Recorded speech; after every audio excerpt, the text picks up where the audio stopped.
Okay, just not okay. Let me just add. I think it's important because of the nature of what's happening now and the fact that there's so much suspicion. People are. I mean, this our Facebook love. Bad things are happening. Bad things happen. So this our Facebook love is very very. So even oh yes, we met on Facebook. Even on my path, I had to also ask questions because I had a lot of friends also who went to UNN. She finished from University of Nigeria in Nsukka.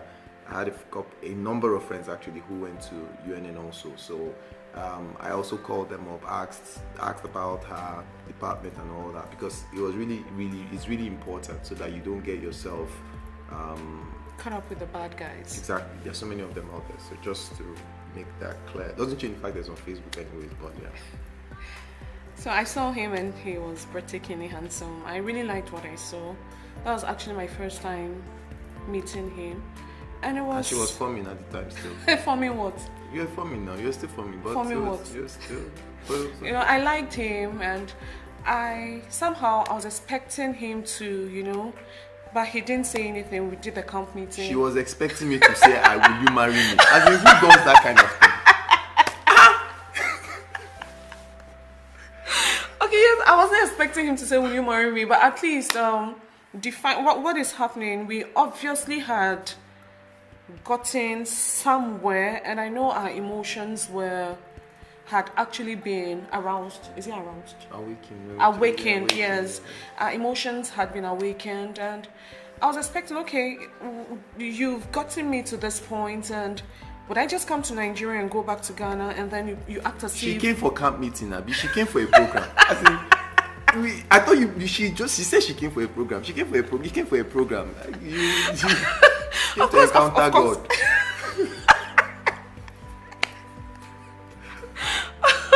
Of course I came for a program, and of course I came so we could talk. I think it was a very beautiful opportunity for us to meet each other, for us to talk.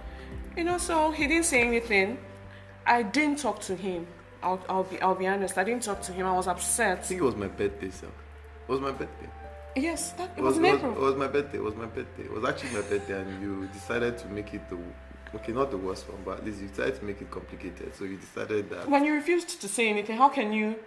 Okay. Anyway, so that passed, but before I left, of course I went back to Ghana. But before I left, we got talking, and he didn't really say he didn't say much. Let me not say he didn't say anything. He didn't say much. He just told me he wanted us to get to know each other. He wanted us to be very good friends, and then he wanted to see how did you even put it? I really can't remember. That if things work out, I think, let's see how far things would go. For me at that point, it wasn't really satisfactory, but I could make do with that. So I went back to Ghana. I remember nights. Then our church was close to University of Ghana, where two of my younger sisters were. So sometimes from church, I'll just pass by. There was a time my parents traveled, so instead of going back home and being alone, I'll just stay over with them. They were staying in one of the private hostels.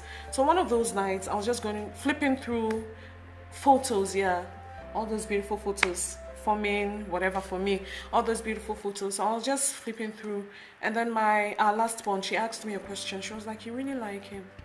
I said, "Yes, I do." Of course, I really like him. He's everything that I want in a man.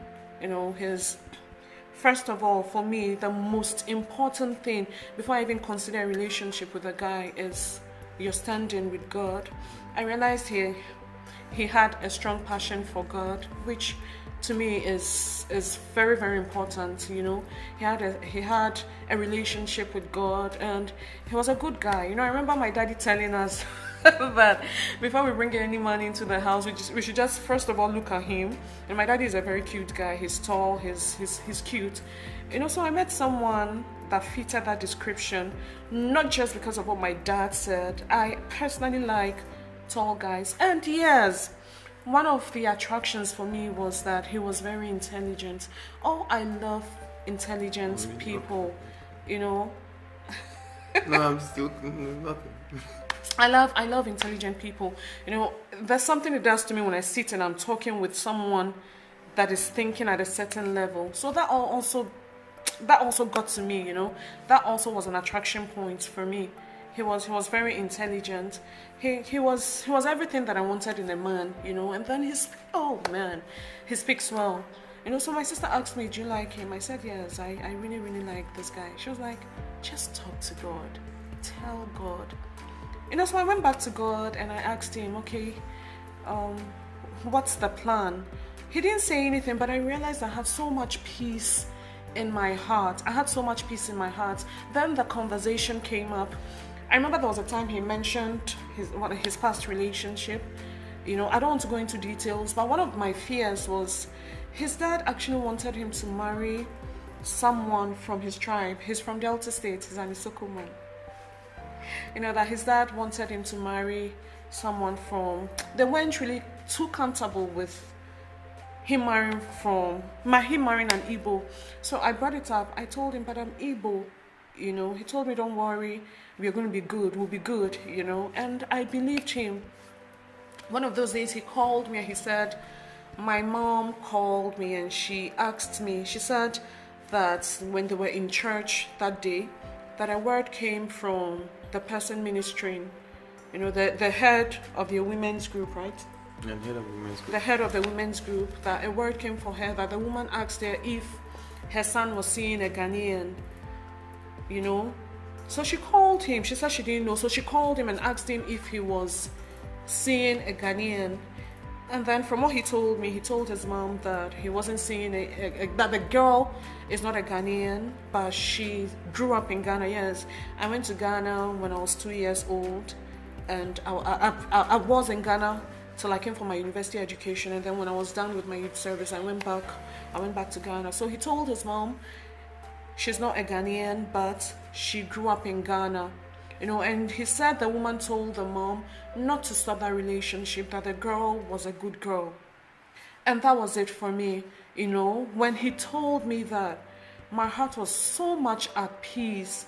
And I knew this was actually coming from God. Remember, I mentioned that when I started my youth service and I was praying for a life partner, what the Holy Spirit told me was to wait 2 years, to give it time, 2 years exactly. And it was exactly 2 years that he popped that love message, call it whatever.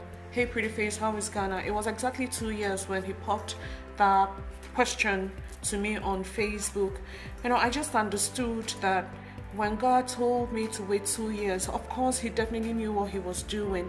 And because I was patient, I was patient with myself, I was patient with him, I got the man that I wanted. I don't know what would have happened if probably I had gone into another relationship. I don't know if things would have been remedied. But when the mom gave him that word and he told me, I knew definitely this marriage was ordained by God. I'm not trying to say, okay, anyway, let me continue. So we kept on the journey, and then he had to travel to Germany for a program. I came back to Nigeria? Yes, I came back to Nigeria. My big sister was... I was going to... my sister was getting married. She was getting married, so I came back to... And I was to travel to Kenya, I think. Kenya. So you were around then. Yeah. So you came back to Ghana. Came for the wedding. I came for the wedding in Lagos. Yeah, came for the wedding. Then I traveled to Kenya.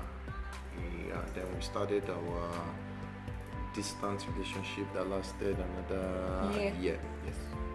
Yes, you were in Kenya for, I think, a month. And then from Kenya he traveled to Germany for a year.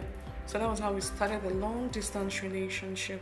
And then the poems continued, and then finally we started saying I cannot even, I cannot explain how I felt the first day he told me, I love you.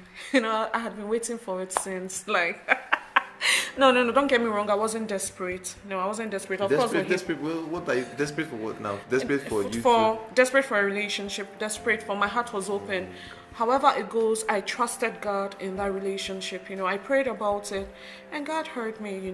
The first day He told me He loved me, I felt as if all the ice just melted, and I was walking on cloud 9. So it started. I told him I loved him too. Yeah, I told him, and interestingly, the relationship started, and after a year, I think he relocated to. And one of the things I also prayed to God about when I was starting my youth service was where I was going to be. And then I wrote it down. I heard Abuja. I wrote it down. So when he was coming back to Nigeria, I was still in Ghana then. So I was asking him what the plans were. He said he wanted to stay in excuse me, he wanted to stay in Lagos, that he loved Lagos. So I was like, okay, why not Abuja? He was like, okay, he wanted to be in Lagos. But I remember God told me, the Holy Spirit told me when I was praying for plans, about my plans, he said I was going to be in Abuja at that time.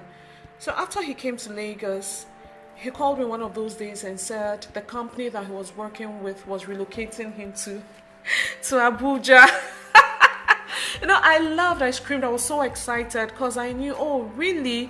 When God says things, he knows what he's saying. It might take a while. I expected that it was going to happen immediately. When he said Abuja, yes, after my youth service, I tried so many things. I tried working my way into Abuja. It did not work. So I had to stay back in Ghana. So when he told me he was relocating to Abuja, I was very, very excited. So he moved to Abuja and then I relocated to Lagos. You came back into the country and you were in Lagos for, I think, 3 months? 3 months thereabout. Yeah, about 3 months. 3 months, right? What was he up to? Okay, I think, yeah, thereabout 3 months, thereabout. And then I wanted to move I wouldn't want to go into details, but I moved to Abuja. I was staying with one of my friends. She's in the UK now. I was staying with one of my friends here. So we started seeing each other. One of those days. What have we been doing since? Well, we're not seeing each other. Okay, physically now, it's been long distance all this while. Okay, I was just wondering. What does it mean to see each other? What does it mean to see each other? Do you see each other through phone? So we actually started seeing each other, And one of those days, I was going through his notepad after church. I was just flipping through the pages, yes. I was flipping through the page. Priors, people that go prying into people's private property. What were you looking for? Do you know if I wanted to catch Rema from your notes? So I was reading through his notes. I kept on flipping the pages, and then I stumbled into something. At the back page of the notes, I saw, I will propose to Onyii in December. I think it was about August or September. Terrible people. So